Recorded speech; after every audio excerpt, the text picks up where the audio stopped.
Hello, good afternoon, everyone. Todd Strom, Superintendent of South Sioux City Schools. We're broadcasting live from the middle school today, South Sioux City Middle School. So for all of you that are watching, if you happen to be middle school students, great.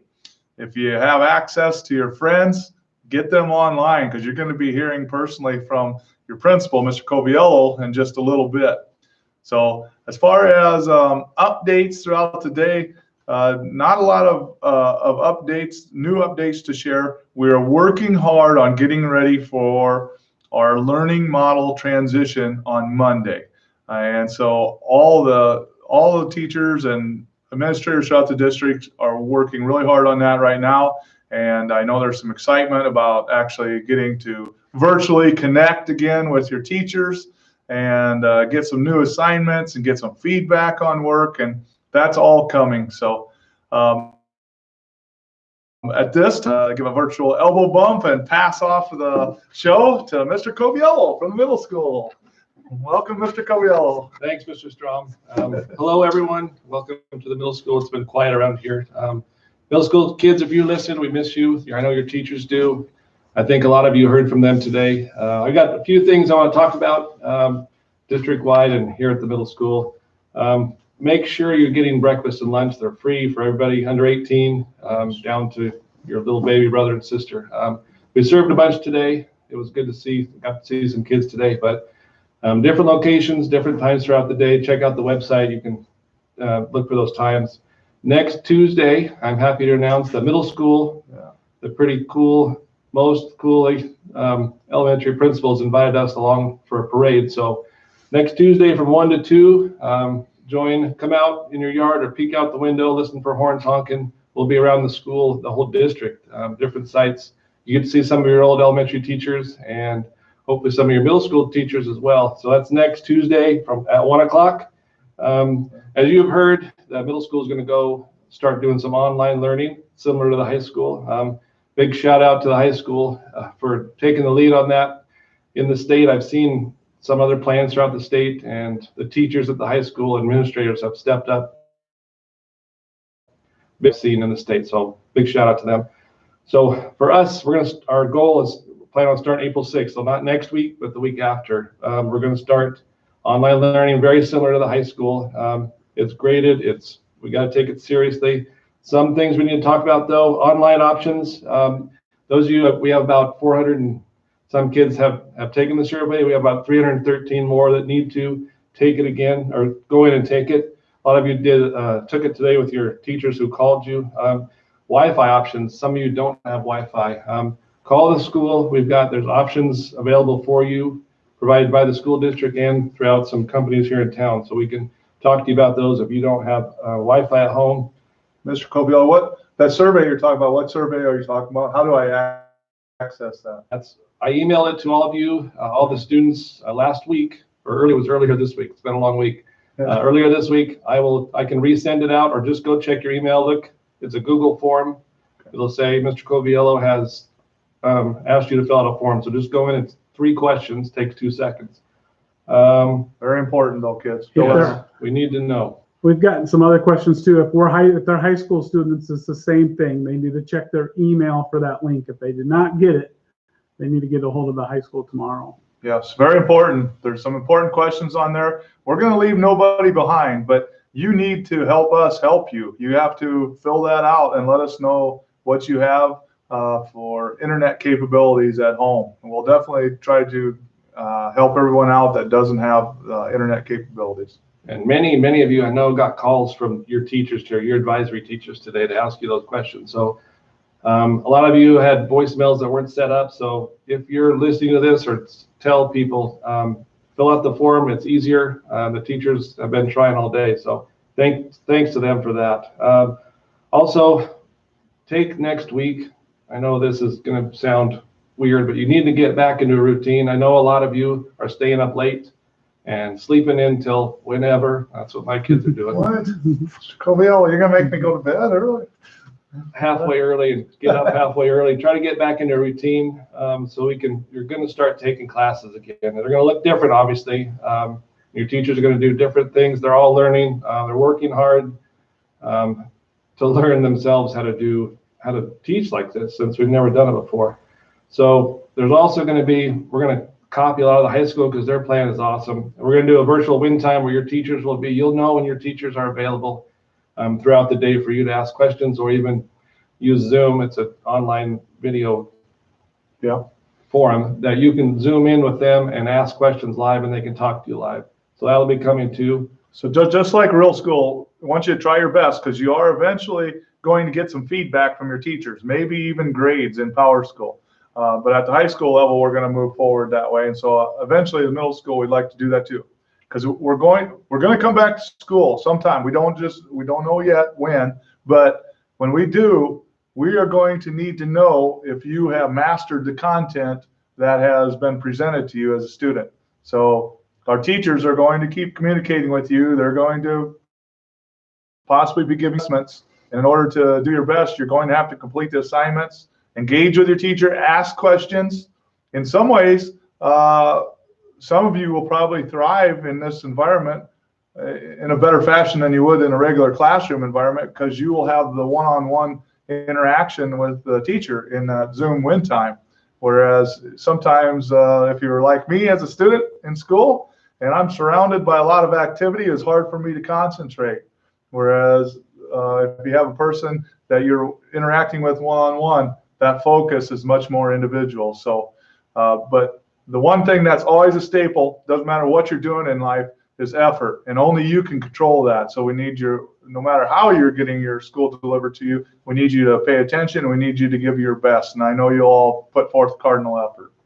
I know a lot of you have had to step up and help your families out, and you're watching your little brothers and sisters, so you can do your learning later on at night or later on in the afternoon or whenever. So that's another awesome thing about this. You can learn and get the classes and the materials when it's convenient for you, if you're doing some work.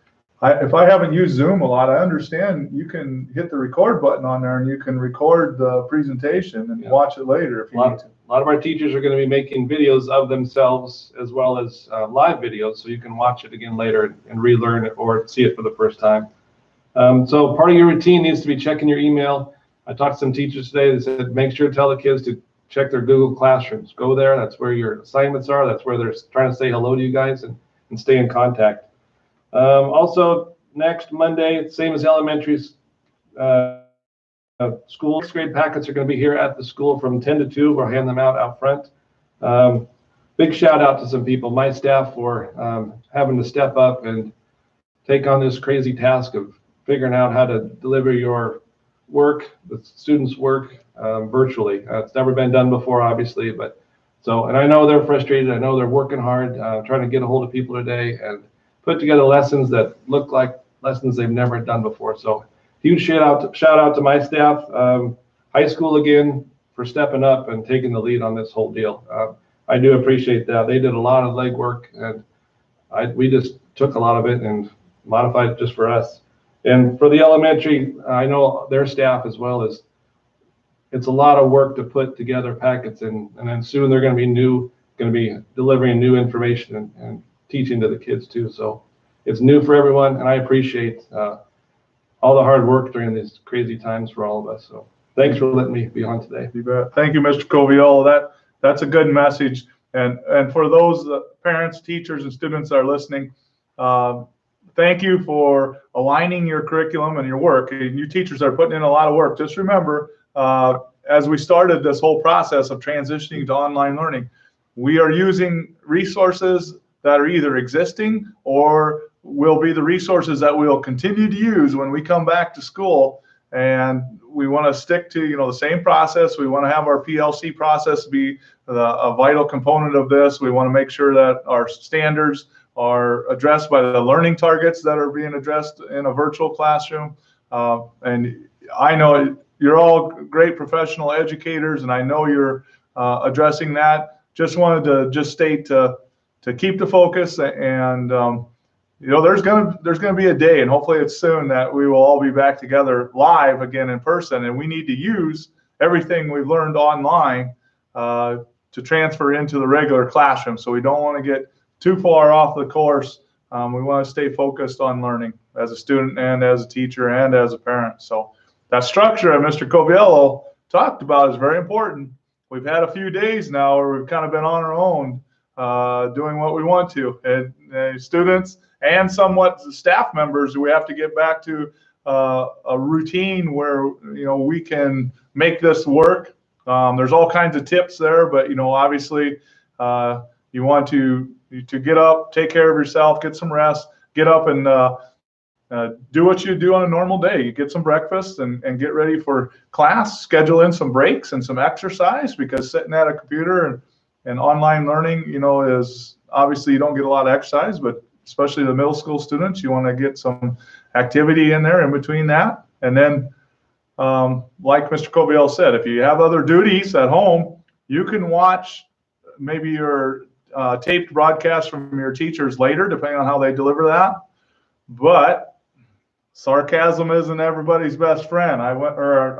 Procrastination isn't everybody's best friend. I wouldn't wait until midnight to start working on the day's work. So make sure that you can set a schedule that works for you and get your assignments done and plus stay rested. So there's some positives that are coming out of this. I think it'll be a time where we learn some new ways to deliver instruction as teachers.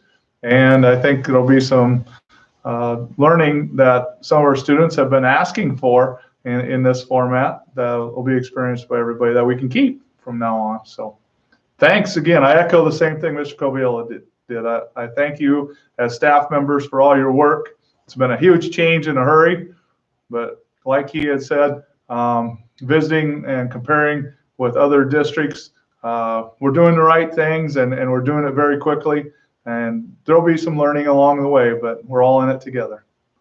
So any questions pop up, Lance? Yeah, we had one about if they've traveled outside of the state to pick up their child from college in this instance, and they're wanting to know if there's a process or procedure they have to do to go back to school. I don't think we're in that area. That's just in around Omaha area pretty much. Was the question posed, do you know, is it posed by a student or an employee or a parent? Staff member? Yeah, in that. I think we're fine right now. Unless if you're in that